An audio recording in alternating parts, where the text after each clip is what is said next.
a espiritualidade amiga, por mais esta oportunidade de trabalhar e servir. E vamos serenar nossas mentes, nossos corações e mentalizar aqui a assistência espiritual para esses nossos irmãos aqui, listados, nominados e chamados.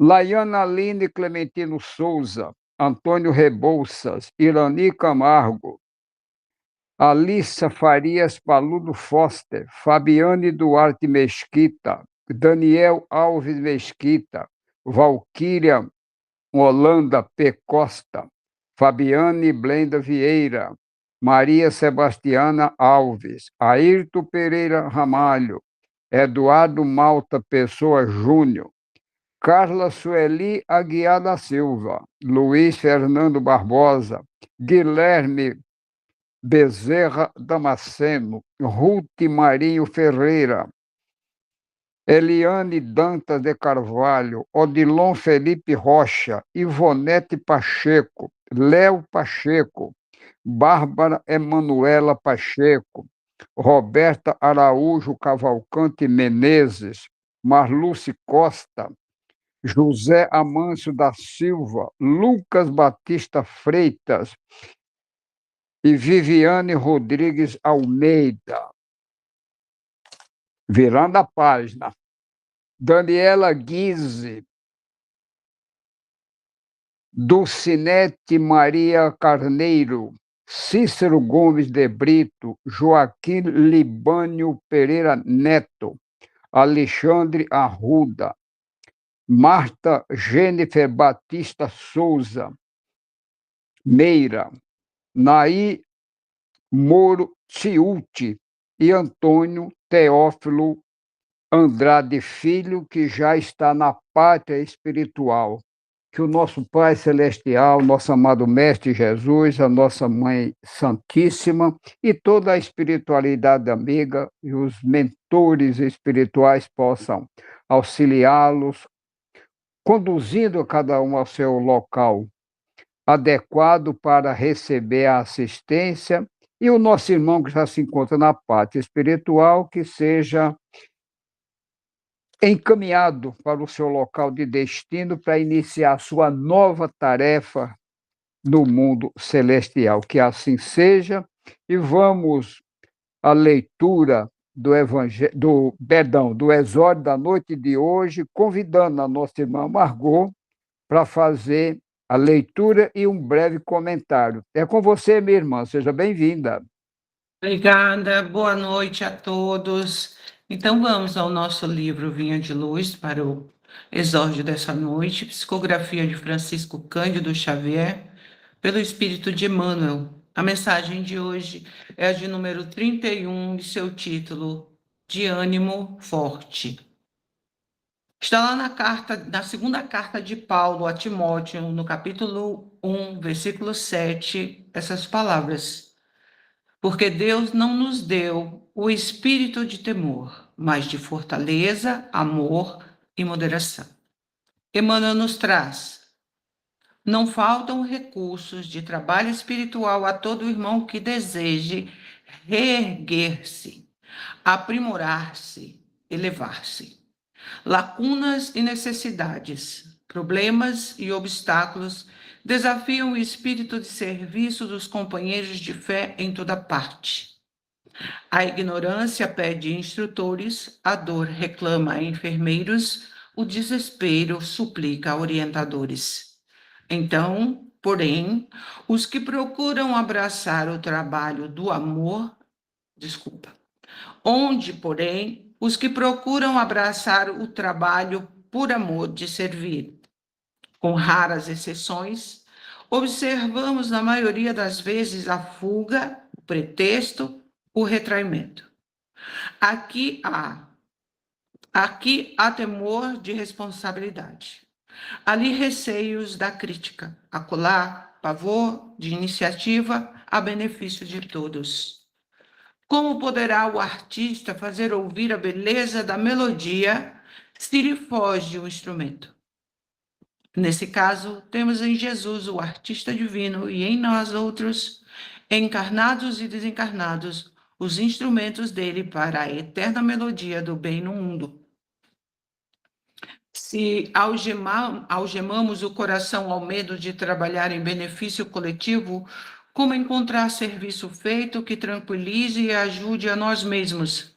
Como recolher felicidade que não semeamos ou amealhar dons de que nos afastamos suspeitosos? Onde esteja a possibilidade de sermos úteis, avancemos de ânimo forte para frente, construindo bem, ainda que defrontados pela ironia, pela frieza ou pela ingratidão, porque, conforme a palavra iluminada do apóstolo aos gentios, Deus não nos deu o espírito de temor, mas de fortaleza, de amor e moderação. Essa mensagem aqui de Paulo a Timóteo é para que ele, às vezes Timóteo, acredito que por ser ainda muito jovem, ele se sentia um pouco inseguro. E ele manda essa mensagem para que ele trabalhe por amor junto a Jesus, nessa missão que foi dada a ele. E que ele vá, que ele, no caminho ele há de encontrar outros que estarão temerosos.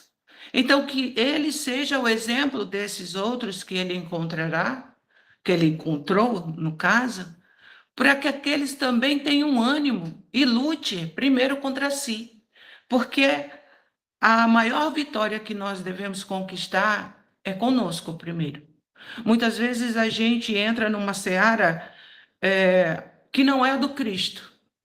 A gente acha que está dentro de uma casa espírita, fazendo um trabalho, fazendo outro, mas às vezes a gente não olha para o nosso irmão com o amor que a gente deva olhar, que é sempre o olhar da caridade. Muitas vezes a gente se depara com um irmão que ele é mais exigente, ele é mais regrado, ele é mais ali, como se diz no meio militar, mais Caxias, porque ele é organizado, ele é extremamente organizado e ele gosta do trabalho sendo feito. Mas a gente interpreta mal. A gente interpreta o trabalho do irmão como ele sendo chato. O cara é chato. O cara exige demais. E que tal a gente usar da nossa misericórdia para com o outro? Porque se fosse conosco, a gente queria que fosse usado de misericórdia. E a misericórdia, ela trabalha com a humildade. E a gente chega no outro, meu irmão, será que você não está exigindo demais? Ou eu, né? Ou eu estou vendo coisas onde não vê? Será que não poderia ser assim? Mas não, se cria uma energia tão péssima que um não quer olhar para a cara do outro porque o outro exige muito, ou porque o outro fala muito alto, ou porque o outro fala muito, ou porque é birra de outras encarnações e não quer ter a humildade de olhar no irmão e dizer assim, eu não sei o que é, mas eu acredito que existe um mal entre nós e fui eu. Me perdoa? Vamos amar. O trabalho do Cristo é de amor. O trabalho do Cristo não é de competição. Eu trabalho todos os dias na casa espírita, de manhã, de tarde e de noite. Não adianta se você não faz um trabalho por amor. Muitos estão lá e dizem assim, eu estou aqui trabalhando muito porque eu quero bônus horas. Você pode ter todas as bônus horas de todos os centros espíritas do Brasil todinho. Não pagará suas dívidas, porque nós estamos aqui para pagar uma fraçãozinha das nossas dívidas. E muitas vezes, nas 24 horas do dia, ao invés de quitarmos uma parcela ou outra, nós conquistamos outro boleto. Então, Jesus chama para o trabalho dele, não é o nosso. O nosso se resume muitas vezes em vaidade, em orgulho. E, resumindo, tudo isso é egoísmo. Trabalho de amor com o Cristo é ir, servir sem intenção de receber. O trabalho com o Cristo é de sempre dar, compreender e acolher. Uma boa noite a todos. Que Deus nos abençoe. Está com o senhor, seu Arlindo. Obrigado, Margot. Dando continuidade às nossas atividades, vamos agora para a nossa prece inicial, convidando o nosso irmão, senhor Gilson, para fazer a oração da noite de hoje. Seja bem-vindo, meu irmão. Mais uma vez, boa noite a todos, paz e luz para todos nós. Vamos só agradecer pelo dia de hoje, pelo mês que estamos terminando nesta noite, e pedir ao Pai que o amanhã seja melhor do que hoje, inclusive o próximo mês que nós vamos iniciar amanhã. Então, por isso, vamos fazer a oração de São Francisco. Senhor, fazei-me de mim um instrumento de vossa paz. Onde houver ódio, que eu leve o amor. Onde houver ofensa, que eu leve o perdão. Onde houver discórdia, que eu leve a união. Onde houver dúvida, que eu leve a fé. Onde houver erro, que eu leve a verdade. Onde houver desespero, que eu leve a esperança. Onde houver tristeza, que eu leve a alegria. Onde houver treva, que eu leve a luz. Ó Mestre, fazei que eu procure mais consolar que ser consolado, compreender que ser compreendido, amar que ser amado, pois é dando que se recebe, e é perdoando que se é perdoado, e é morrendo que se nasce para a vida eterna. Assim seja. Pai amado, recebe esta humilde prece, transformando em bálsamo e consolador para todos nós, encarnados e desencarnados, amigos e inimigos, para que possamos ter o Evangelho da noite de hoje com muita paz, muita perseverança e muita alegria no coração de todos nós. Que assim seja, eu passo a palavra a Arlindo. Obrigado, meu irmão.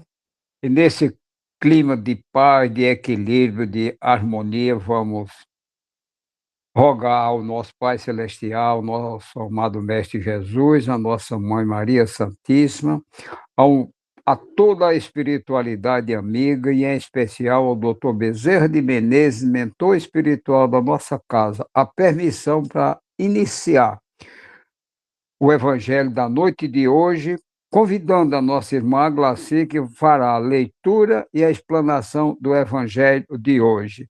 É com você, minha irmã, seja bem-vinda e vamos tentar chegar dentro do que nos determina a programação. Boa noite, a espiritualidade te intua, te ilumine e fortaleça. É com você.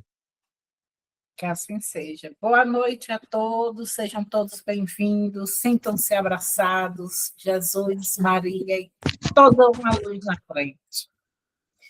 Então, a gente vai dar continuidade ao capítulo de Bem-aventurados aflitos, por sinal, o maior capítulo do Evangelho segundo o Espiritismo.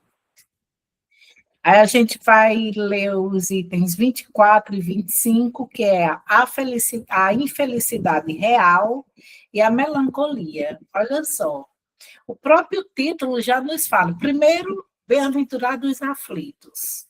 Porque com as aflições, são com as dores que a gente aprende a amar, aprende a aceitar.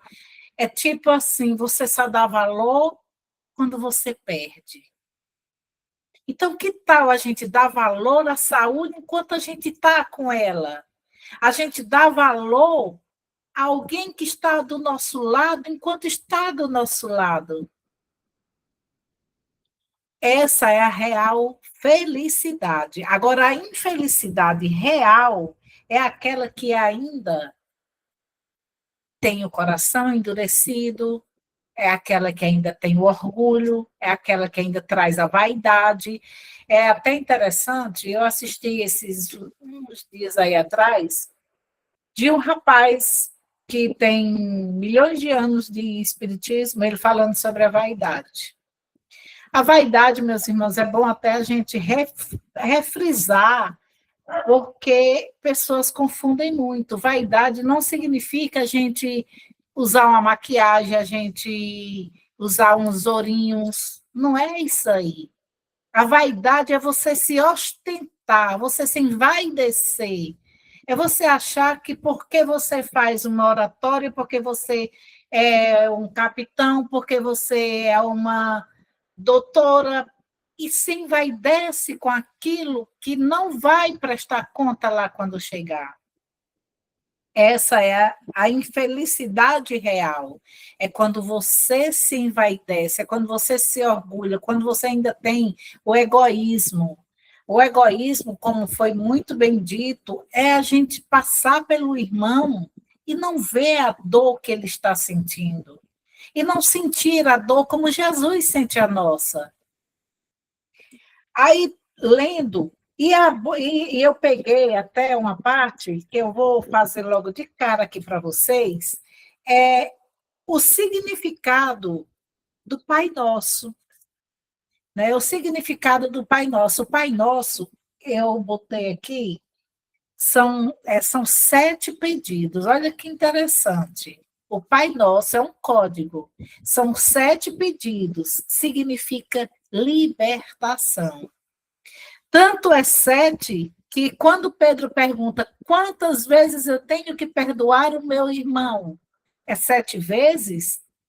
Não, 70 vezes, 7 vezes por dia, por minutos, quantas vezes se fizeram nessas. Aí diz assim: o primeiro pedido, Pai nosso que estás nos céus, a gente já tira ele lá do templo, né, que todo mundo acha que está lá no templo, que está na igreja, que está nisso, que está naquilo, enquanto ele está dentro de nós. Aí o segundo, santificado seja o teu nome, venha a nós o teu reino, e seja feita a tua vontade. Não, santificado seja o vosso nome. É o segundo. O terceiro, venha a nós o teu reino, e seja feita a tua vontade, não a nossa. Aí o terceiro, olha só os pedidos. O terceiro, o quarto, o pão nosso de cada dia que nos dai hoje. Aí o quinto, perdoa-nos como nós temos que perdoar aqueles que nos têm ofendido. Isso nos leva a olhar o irmão como queria que o irmão nos olhasse. O sexto, e não nos deixes cair em tentação. Olha o tanto de pedido que a gente faz no Pai Nosso. E o 7, mas livrai-nos de todo o mal. Aí diz que é a perfeição, é o elevado ao máximo da sua existência. É você perdoar quantas vezes forem necessárias durante a sua existência. Isso eu peguei hoje e eu achei interessante. Quando Margot falou do próximo e falou do egoísmo, tem tudo a ver exatamente com a infelicidade real. Todo mundo fala da infelicidade, todo mundo experimentou e crê conhecer seu caráter múltiplo. Eu venho vos dizer que quase todo mundo se engana e que a infelicidade real é tudo aquilo que os homens querem dizer. Os infelizes a supõem. Eles as veem na miséria, no fogão sem lume, no credor ameaçador, no berço vazio, do anjo que sorria, nas lágrimas, no féretro e que se acompanha de cabeça descoberta e de coração partido. A angústia da traição, a nudez do orgulho, que gostaria de se cobrir de púrpura e que esconde com dificuldade sua nudez sob os farrapos da vaidade. A tudo isso e as outras coisas ainda se chama de infelicidade na linguagem humana. Sim, isso é dito pelo espírito Delfim de Girardin, de Paris, 1861. Aí ele diz assim, sim, é a infelicidade para aqueles que veem senão o presente, mas a verdadeira infelicidade está nas consequências de uma coisa mais do que na própria coisa. Dizei-me se o acontecimento mais feliz para o momento, mas que tem consequências funestas. Não é, em realidade, mais infeliz que aquele que causa primeiro uma viva contrariedade e acaba por produzir o bem? Dizei-me se a tempestade que quebra vossas árvores não saneia o ar dispando as miasmas insalubres que causariam a morte, não é antes uma felicidade do que uma infelicidade. para julgar uma coisa, é preciso, pois, ver as consequências. Aí a gente, muitas vezes, eu até vou botar meu dedinho aqui, às vezes a gente acha, diz assim, poxa, eu não sei por que é que tudo acontece comigo, eu não sei, está acontecendo isso, está acontecendo... Eu conheço uma senhora que ela ainda é viva, nunca, por sinal, nunca mais eu a vi, mas ela ainda existe aqui no plano terrestre.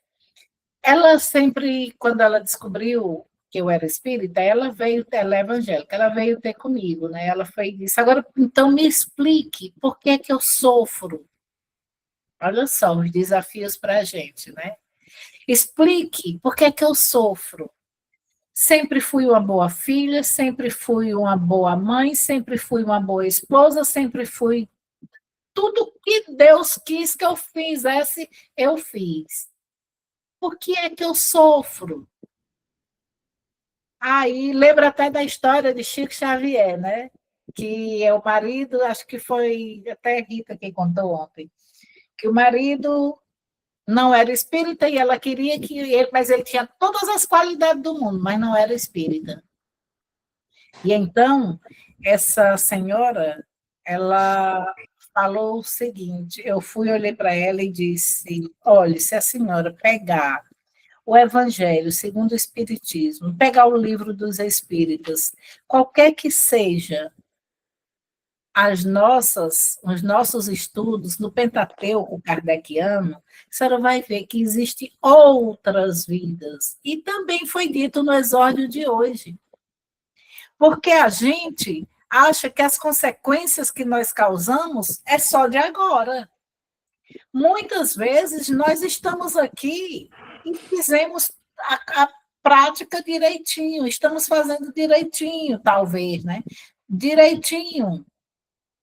Mas aí acontece que, por que foi que eu fiz, então, na vida outrora?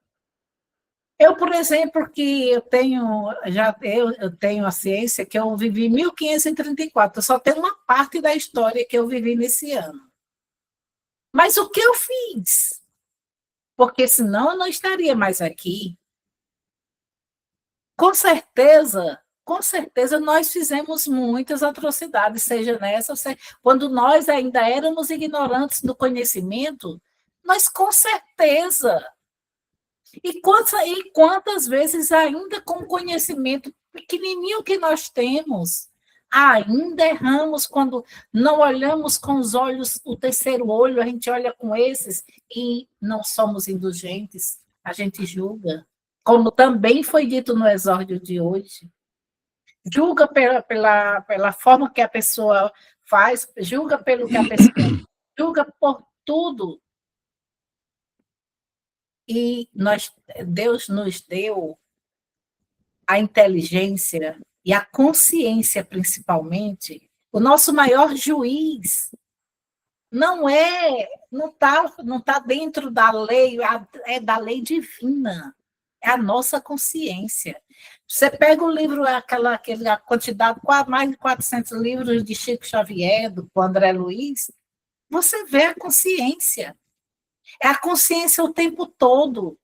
Você chega lá, como a gente está lendo, nós temos um grupo do Obreiros da Vida Eterna, a gente chega lá achando que fizemos tudo certinho. Não porque eu fui dirigente, não porque eu fui orador, não porque eu fui isso, não. Nós não fizemos nada. Fazer como aquela senhora também que assistia, né, a palestra, acho que está lá no livro Voltei, se não me falha a memória, aí, lendo a palestra, fazendo a palestra lá, ele fazendo a palestra e tudo, e ela, tudo que ele falava, ela fazia, né? E o próprio que falava, saía, já não fazia, nem ele mesmo escutava o que ele estava falando para ele mesmo. Quando desencarnou, quem foi que foi socorrer ele? Ah, dita senhoria, como é que você veio me socorrer se eu era quem dava a palestra, eu era quem fazia isso? Aí ela disse, mas você não praticava, era eu. Quer dizer, quantos de nós ainda somos errantes? Quantos de nós ainda não usamos da consciência? É tão importante quando você chega no final do dia, ou num banho, ou qualquer onde você puder, conversar com Deus e fazer aquela reflexão. Eu estou fazendo tudo certinho, ou pelo menos eu estou tentando fazer? Já faz uma gigantesca realização para Deus, porque Ele está vendo que você está tentando se corrigir, Ele está vendo que você está tentando fazer o melhor, dar o seu melhor. E aqui diz assim, eu disse que eu ia botar, tá aqui. É assim que, para apreciar o que é realmente feliz ou infeliz para o homem, é preciso se transportar além desta vida, porque é lá que as consequências se fazem sentir. Ora, tudo que se chama infelicidade, segundo sua curta visão, cessa com a vida e encontra sua compensação na vida futura. E qual é a vida futura? A vida futura não é aqui. Aqui, como dizem, né? Aqui é só uma passagem. Aqui é uma escola, aqui é um hospital, aqui nós estamos aqui, nós não somos daqui. Nós estamos no caminho. Eu costumo dizer para minha irmã que nós estamos na fila. Ela diz, não, você está, eu não estou, não. Eu digo, tá. E ela acha que ela não está. Né? Aí, tem assim, ontem, por exemplo, aliás, esse final de semana aqui foi bem assim, a nuvem bastante cinzenta aqui porque houve um desencarne de um policial, por sinal amigo do meu filho, da Rocan, em perseguição, e muito novo, 26 anos, pai de gêmeos, novinhos. Aí houve também de um empresário que ele saiu no Grau, né? Não sei se vocês chegaram a conhecer ou chegaram a ouvir. Ele também com 42 anos, e uma criança com tumor no cérebro. Foi assim, os três, assim, pagou. Tudo uma vez, na mesma hora, todos os três. Né? Então, decretaram até luto devido. Foi um negócio bem puxado mesmo. Aí disseram assim, mas ele tinha. Aí se lembra aquela frase que o próprio Evangelho tem, que diz assim, mas é uma pessoa tão boa, olha que energia gostosa essa Margot. Aí diz assim, é uma pessoa tão boa, não sei o quê, e tem tanta gente ruim ainda que não foi. Quantas frases eu cheguei a ouvir ontem isso, né? Mas aí a gente também não vai entrar em contradição com ninguém, porque uns é católico, outros nem tem, diz que não tem intercessão, né? Como eu falei, acho que eu falei isso ontem. E então, é interessante porque a gente se prepara para, e principalmente quem não tem a doutrina espírita, a gente se prepara para essa vida aqui. A gente faz um mundo, a gente compra, a gente vai para um cruzeiro, a gente faz isso e faz aquilo, está na festa junto só com empresários, etc. e tal. E a malinha, que eu digo que o doutor Bezerra fez, cadê? Nós estamos fazendo, nós que temos... Eu ouvi também que a nossa orelha é em formato de um bebê. Eu não tinha prestado atenção a isso. A nossa orelha é em formato de um bebê. Olha só, então nós temos 2 bebês em cada um lado para a gente ouvir mais do que falar. Para a gente entender mais. E para mostrar o quanto nós nunca crescemos para Deus. Somos sempre crianças em estágio de aprendizado. Aí, então, continuando, cessa com a vida e encontra sua compensação na vida futura. Por quê? Porque nós reencarnamos. A gente volta. Temos que cumprir aquilo que nós prometemos e que não fizemos. Vou-vos revelar a infelicidade sob uma nova forma, sob a forma bela e florida que acolheis e desejais com todas as forças das vossas almas equivocadas. A infelicidade é a alegria, é o prazer, é a fama, é a agitação vã, é a louca satisfação da vaidade que fazem calar a consciência, que comprimem a ação do pensamento, que atordoa o homem sobre o seu futuro. A infelicidade é o ópio do esquecimento que chamais ardentemente. Esperais vós chorais, tremei vós que rides, porque vosso corpo está satisfeito. Não se engana a Deus, não se esquiva do destino, e as provas credores mais implacáveis que a matilha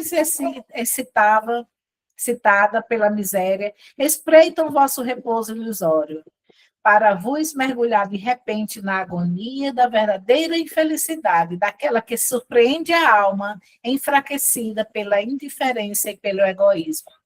A gente, às vezes, a gente se coloca em alguns lugares de egoísmo. Não é só você ser egoísta para o próximo, você também é egoísta com você mesmo. Como é que você é egoísta com você mesmo? Quando você simplesmente não se deixa se levar, como, por exemplo, eu sou uma mãe. Aí um filho, eu estou dando um exemplo, um filho chega para mim e diz assim, eu vou cuidar de você. Eu não quero, eu vou viver sozinha porque eu moro sozinha, eu não quero ninguém. Isso é egoísmo. Achando que pode. E o filho é a gratidão, porque é gratidão pelo que ela fez, por tudo que ela fez. Isso se chama também egoísmo. Egoísmo também é quando nós simplesmente estamos com a mesa muito farta, sobrando, muitas vezes jogando no lixo mesmo, onde muitas pessoas estão precisando.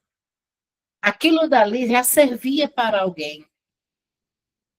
Aí diz, que o Espiritismo vos esclareça, pois o recoloque em sua verdadeira luz o verdadeiro erro, a verdade e o erro, desculpa, tão estranhamente desfigurados pela vossa cegueira. Então agireis como bravos soldados que, longe de fugirem do perigo, preferem as lutas dos combates temerários, a paz que não pode dar nem glória, nem progresso. Quem importa ao soldado, eu lembrei agora de Margot, quem importa o soldado perder no tumulto suas armas, suas bagagens, e as suas vestes, contanto que dele saia vencedor e com glória. Quem importa aquele que tem fé no futuro deixar no campo a batalha da vida, sua fortuna e o seu manto de carne, contando que a sua alma entre radiosa no reino celeste? Isso foi feita essa pergunta pelo Espírito, como eu já disse, Delfina de Gerardino. Aí vem a melancolia diante da infelicidade. São quantos dos nossos irmãos que hoje vivem melancólicos, que vivem angustiados, que vivem com ociosidade, que vivem com ansiosidade, que vivem achando que Deus não existe, que Deus não cuida, que Maria não cuida, que não tem irmãos, que não tem mãe, que não tem pai, enfim, que não tem ninguém. Isso é melancolia. Gente, quantas pessoas que às vezes dizem assim, tem tudo. Vamos falar agora da felicidade em real. Tem tudo na vida, eu falo de afortunado, vieram bem afortunados, mas é vazio consciencial, é vazio de espírito, é vazio de alma, é vazio. Eu lembrei agora de uma senhora que eu vi ontem lá no hospital, e ela olhou para mim e disse, eu pensei que Deus tinha me deixado, e as lágrimas caíram. Mas vocês me fizeram ver que Deus existe. Foi tão gratificante, gente. Eu saí da sala, no momento me deu a vontade, eu ainda peguei na mão dela e cantei, tá chorando porque se você tem um Deus. E ela cantava comigo e sorria ao mesmo tempo. E ela já ia para a mesa de cirurgia. Então, isso é melancolia, você achar que não existe, que não tem um pai, que não tem Deus, que não tem nada. E você? Cadê o amor? Porque Deus nos fez em imagem e semelhança e Ele está dentro de nós. Nós não precisamos buscar. Ele está dentro de nós. Silencia o mundo, escuta. Ele te mostra a direção.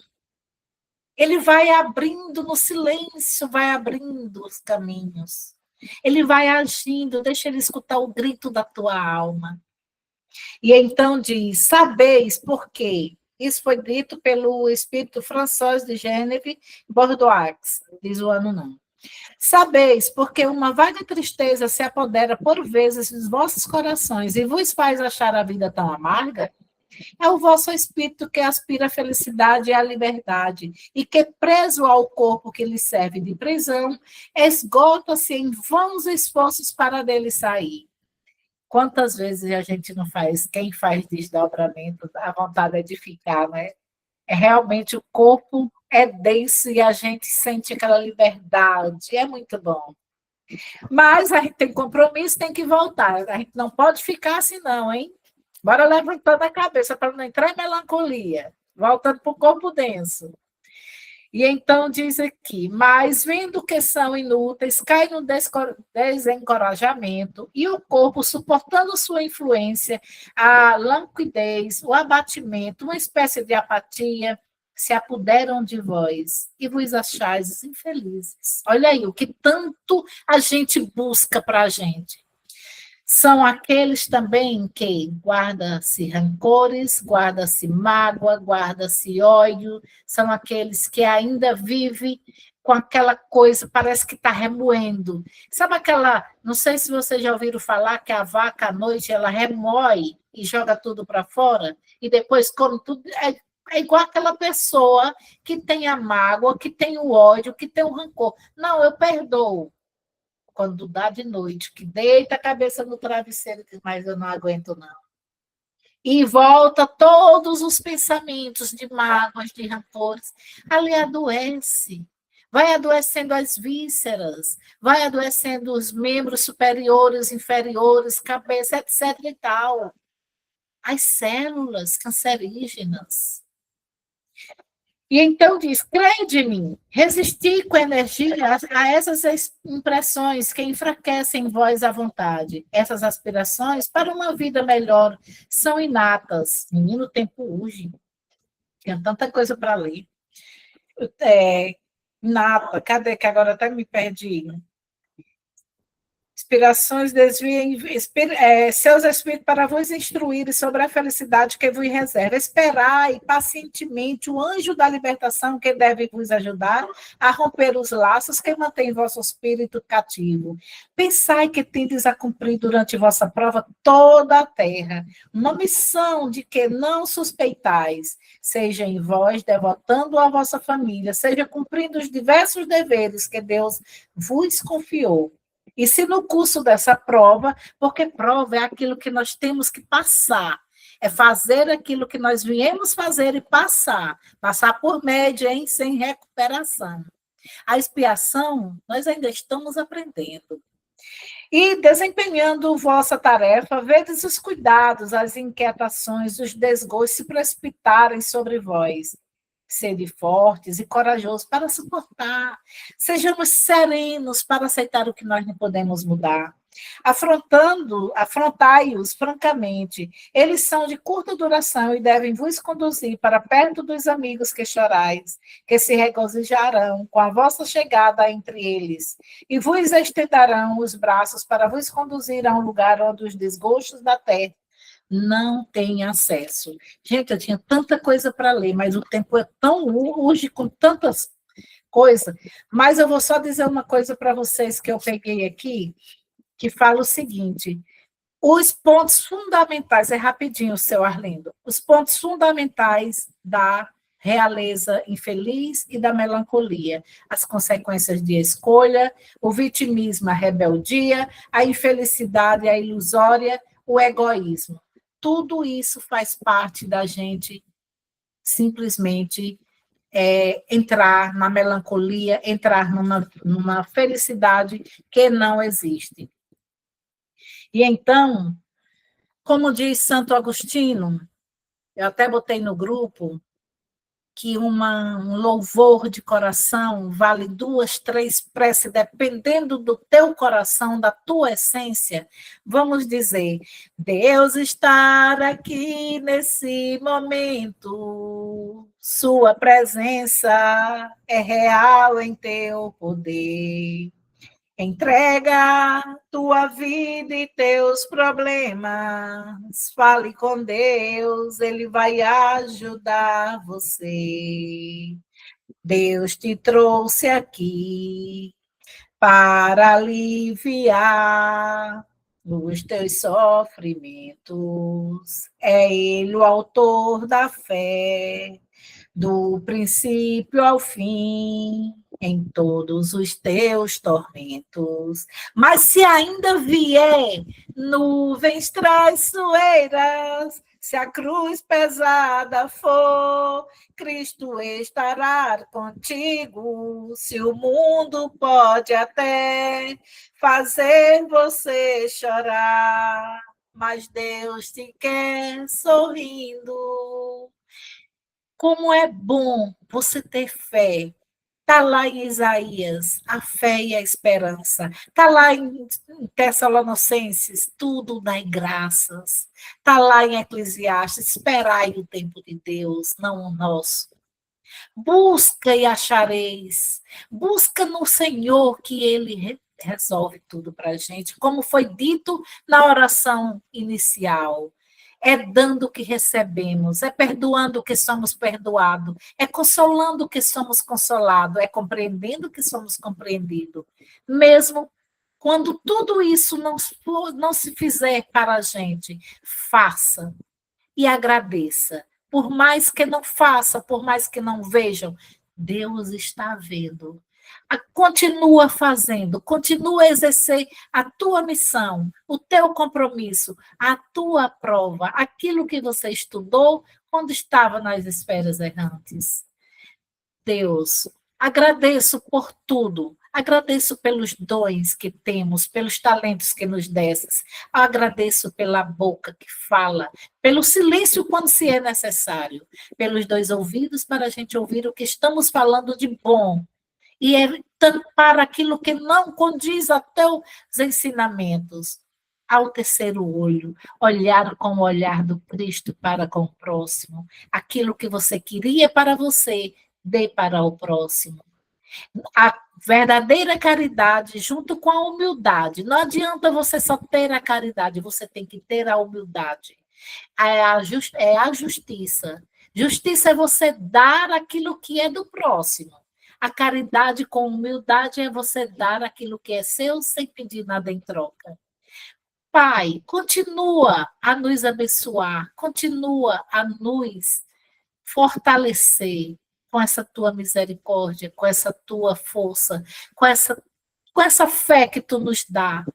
Se não fosse ela, nós não estaríamos aqui. Se não fosse a fé, se não fosse a esperança, como está lá em Isaías, nós não estaríamos mais aqui. De tantos desafios, de tantas provas, de tantas expiações. Continua a fé para seguir adiante, a grandeza do Espírito para perdoar sempre, a compreensão para esperar o tempo de Deus e a serenidade para aceitar as coisas que nós não podemos mudar.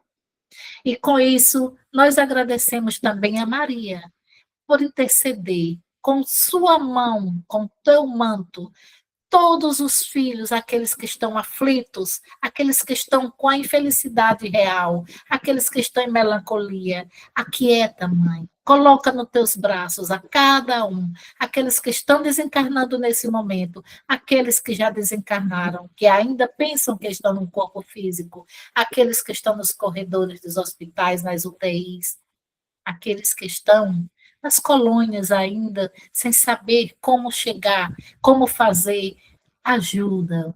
Pega, segura com o teu cajado, Jesus, a cada um. A toda a espiritualidade amiga. Doutor Bezerra, meu muito obrigada por todos nós estarmos aqui, todas as noites, com a graça de Deus e com toda essa egrégora de luz, tirando todos os melasmas, tirando tudo aquilo que deletério, que não faz parte, não condiz com os teus ensinamentos, com o teu amor e com a tua misericórdia, dentro de todos os lares, do nosso, dos círculos vizinhos, do mundo inteiro. Que assim seja, eu passo a palavra ao seu amigo, graças a Deus. Obrigado, e rogamos ao nosso Pai Celestial, agradecendo por mais essa oportunidade da espiritualidade maior, aos nossos irmãos encarnados e desencarnados que conosco estiveram na noite de hoje. E pedimos a permissão ao nosso mentor espiritual, Dr. Bezerra de Menezes, e toda a sua legião de trabalhadores, a permissão para encerrar o Evangelho da noite de hoje com muita paz, harmonia e equilíbrio. Boa noite a todos e amanhã teremos novamente o nosso Evangelho. Um abraço. Boa noite, Boa noite.